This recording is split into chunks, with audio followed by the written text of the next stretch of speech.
Les Colombiens et Colombiennes sont appelés aux urnes ce dimanche pour élire leurs futurs dirigeants qui, pour la première fois de l'histoire récente du pays, pourraient être de gauche. L'ancien guerriero Gustavo Petro, ici à l'image et aujourd'hui converti à la social-démocratie, est en effet donné favori de cette présidentielle. Ce sénateur et ancien maire de Bogota a fait du changement l'emblème de sa campagne. Comme colistière pour la vice-présidence, il a choisi Francia Márquez. Cette afro-colombienne est notamment connue pour son combat contre l'exploitation minière, un combat qui lui a valu le prix Goldman pour l'environnement, l'équivalent du prix Nobel d'écologie, mais aussi de nombreuses menaces de mort.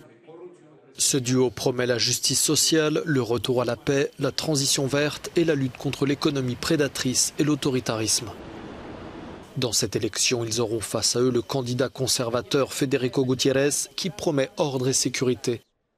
L'ancien maire de Medellín a pris soin de se démarquer du président sortant de droite dure Iván Duque qui ne peut se représenter et de l'ancien président Álvaro Uribe englué dans des démêlés avec la justice.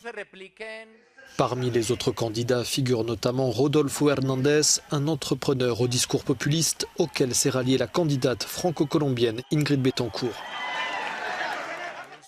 Ce scrutin qui se déroule après 4 années marquées par la pandémie, une forte récession et une aggravation de la violence des groupes armés dans les campagnes se tient également dans un climat de vives tensions politiques et de menaces d'assassinat contre plusieurs candidats, dont Gustavo Petro qui ne s'exprime plus en public que derrière une haie de boucliers blindés.